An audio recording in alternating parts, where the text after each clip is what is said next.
Welcome to Relentless MLBB. So, for this video, ang discussion natin ay bakit Johnson yung minimain ko as a roamer.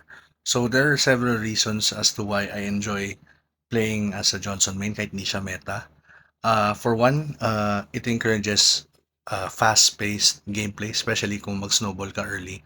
I'm not sure if there are any other roamers or tanks that can snowball and dominate the game from early to mid-game.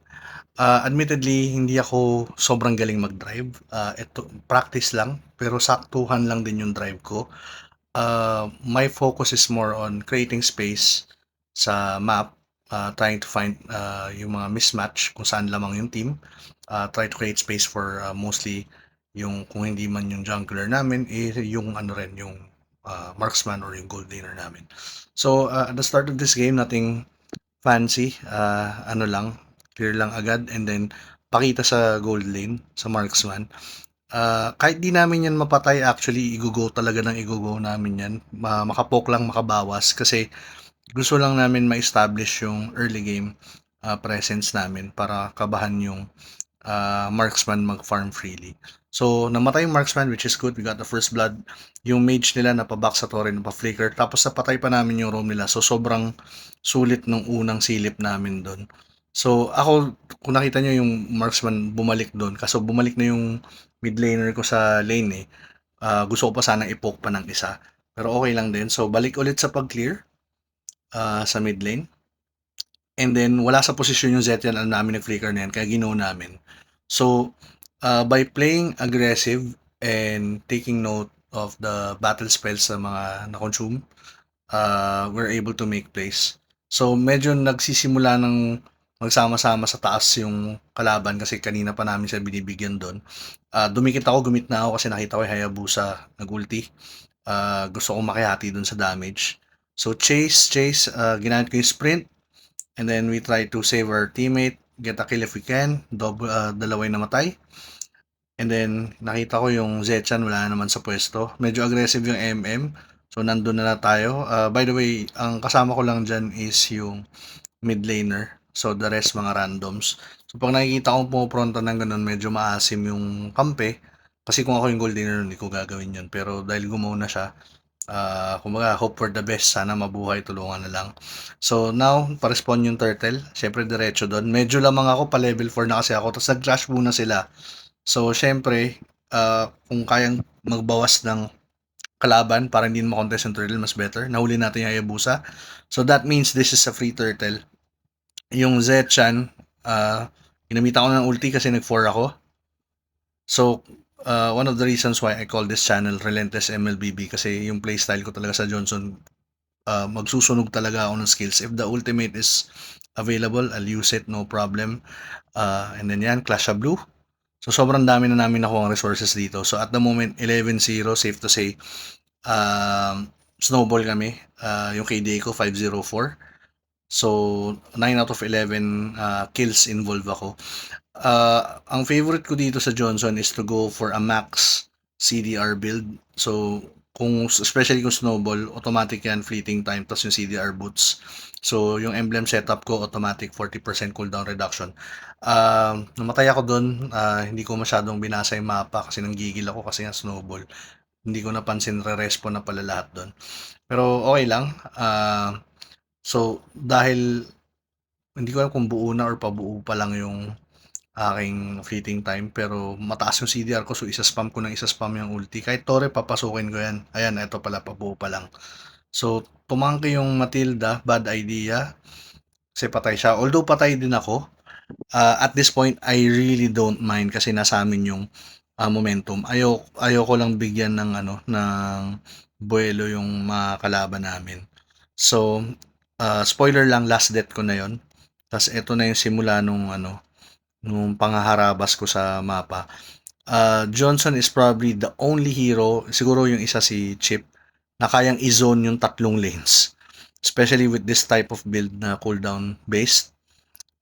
So, tinatry kong silipin lahat. Kung napapansin nyo, medyo naiilang na silang magstay sa lane. Medyo nagtatago na, which is good kahit wala tayong mapatay. Although ito mapapatay ata natin. Kasi Eudora yung kasama natin eh.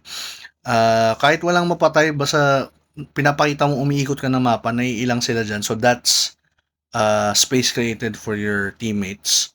Easier time to farm. So kahit jungle, sinisilip ko yan. And then, dito, we try to go for the Hayabusa. Kaso umalis na siya. Again, yan. Walang dalawang isip. Bibitaw ang ulti kahit available. Kahit malapitang drive, bibitawan at bibitawan ko yan. So yung Haya, medyo madulas. Wala kami kasing lockdown ata dito. So tinry niya pang bumato. Pinap ko na yung sprint ko to get away.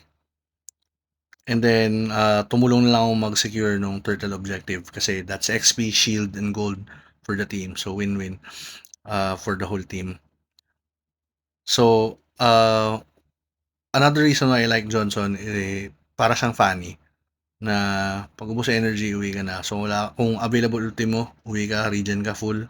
Then, ronda ulit kasi ang bilis mo makarating sa sa lane.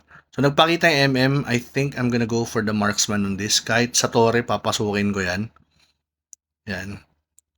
Ganyan ako ka-aggressive mag Johnson kapag nasa amin yung momentum or nag-snowball na. So, uwi ulit ako and as you can see, yung cooldown, kinancel ko pala. Cooldown na naman yung ulti ko dito sa clash na to. So, yan, clash, kahit harapan, kakastan ko yan ng ulti. And, actually, dapat, this tends to happen when I snowball. Dapat yung kill as much as possible, binibigay ko na yan sa jungle or sa MM namin. Pero at the same time kasi, hindi naman sa nangingiyes ako, pero mas gusto kong siguradong patay kaysa makatakas pa. And then again, pag uwi, ulti ulit, hanap ng target. Sometimes I fake my drive, kunwari baba, hanggang sa mawala lang yung reveal sa map. And then balik sa taas, nakita ko yung MM, tatry ko lagpasan ata dito yung Matilda. As you can see yan, dumiretso ko sa MM. Naka-flicker yung MM, pero kasi may ulti yung Eudora namin. So kahit sa torre, hindi siya safe. So, eto, huwag niyong gagawin to. Tingnan niyo yung marksman namin. Umount na kami nung mage. Hindi tumitingin sa minimap. Siguro kasi nasanay siyang lagi namin pinapasok sa torre. But the thing is, wala akong ulti nun. Yun, sumugod siya. So, useless death. Kung tumingin siya sa mapa na umount na kami nung mage, buhay sana siya. Tapos space na yun sa kanya para mag-farm. And then we go straight to the bottom lane kasi nakita namin, tinatry na siyang pasukin. So, baka pa namin yung core. So, another thing why I really like Johnson is yung numbers game. So, hindi nyo kailangan makipag-clash palagi ng 5-on-5. Doon kayo ka-clash sa lamang. Yun yung laging parang mindset ko when I drive around the map. I try to look for mismatch. Kasi may sakay ka eh. So, automatic kung 1-on-1 sa lane yung, let's say, golden, 1-on-1 sila. Pag dumating kayo, 3-on-1 na in your favor. 'Di ba? So, hindi rin ako basta gumugo. Tinatry ko mag-observe sa minimap saan marami nagpapakita. Kasi kung saan marami nagpapakita, doon ako sa opposite side doon kung saan konti. Kasi mismatch yun. Pero medyo mahirap gawin yun kapag mga random yung kasama mo or solo queue kasi hindi nila alam kung ano yung diskarte mo or yung mindset mo. So, in this case, yung mage kasama ko, alam niyang aggressive ako. So, sakay lang yun ng sakay. And then, hindi siya basta-basta yung bumababa kasi tiwala siya na ibabangga ko. Minsan, guys, hindi ko lagi tinatamaan yung kalaban. Kahit pader, pero kung medyo malapit, pwede na yun. Basta mailapit mo yung damage dealer. Ayan. So, yung MM, yung gold lane yan, favorite nating ikutan yan. As much as possible, we try our best na hindi paglaruin yung gold lane. Kasi kung napansin nyo yung gold laner namin dito, medyo aggressive pero hindi ko siya nararamdaman eh. So ako nasasayangan ako dun sa space na ginagawa. So as an insurance policy, tinatry na lang namin paulit-ulit patayin yung gold laner. So again, available ulit yung ulti. Nag-ulti yung Iksha. Ang call ko dito, sabi ko sa mage sumakay sa akin para makaiwas. Pero kasi may ulti siya, pinlikera niya, inultihan niya, although hindi na matay this time. Buti na lang nabuhay siya. So uwi kami ulit, isin nyo kakakas ko lang ng ulti dun sa taas ha. Magre-regen lang kami and then my ulti again is almost up 5 seconds. 4, 3, 2, 1. So sakay ulit. And then we try to again look for a mismatch. So nakatingin ako niyan sa minimap kasi wala nagpapakita eh. So, basa-basa muna tayo sa minimap. Yan, alam ko marami na ngayon sa mid lane. So, naghihintay ako ng medyo hihiwalay. May nakita akong nag-flash sa baba, pero malamang nagsunuran yung kasama niyan. Ayun, no? Ang dami. So, medyo makunat yung Phobius, so hinayaan naming mag-soak muna yung Phobius. Tingnan nyo sinong tatargetin ko. Diretso ko sa backline. Again, gold laner, Iksha. Backline, Sylvana, Dale. Matilda, patay. Yung ulti ko, pa-up na naman.